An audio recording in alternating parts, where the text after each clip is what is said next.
બોટાદના આપના ધારાસભ્ય ઉમેશભાઈ મકવાણાએ બોટાદના લાંચિયા અધિકારીઓ ઉપર લાલ આંખ કરી. બોટાદની જનતા દ્વારા બોટાદ ચીફ ઓફિસર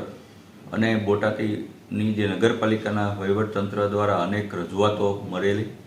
જેમાં બિનકાયદેસર શોપિંગ સેન્ટરોની હોય, નદીની અંદર મધુમતી નદીની અંદર 9 માળનું જે કોમ્પ્લેક્સ ઊભું કરવાની રજૂઆત હોય,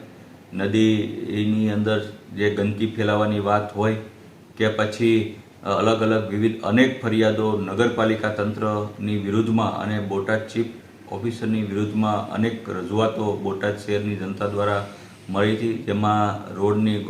ગુણવત્તાની વાત હોય કે પછી ડોર ટુ ડોર જે કચરા કલેક્શન કરતી કંપનીની વાત હોય, અનેક ફરિયાદો વારંવાર બોટાદની જનતા દ્વારા મને લેખિત રજૂઆત મળી, જેના અનુસંધાનમાં માનનીય મુખ્યમંત્રીશ્રીને મેં લેખિત રજૂઆત કરી અને આજે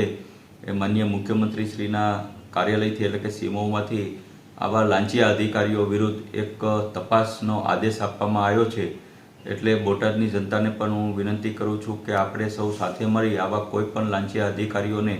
આપણે લાંચ નહીં આપી અને જે કાંઈ આવા લાંચ તમારી પાસે માગતા હોય એવા અધિકારીઓની જે કાંઈ લેખિત રજૂઆત હોય, મૌખિક હોય, તે મારી કાર્યાલયનો અને મારો ઓફિસનો સંપર્ક કરી શકે છે, અથવા તો મને પોતે રૂબરૂ મળીને આવા લાંચિયા અધિકારીઓ વિરુદ્ધનું જે કાંઈ રજૂઆત હોય એ કરી શકે છે, જેથી કરીને આપણે બોટાદને એક સ્વચ્છ, સુંદર બનાવી અને ભ્રષ્ટાચાર મુક્ત બનાવી.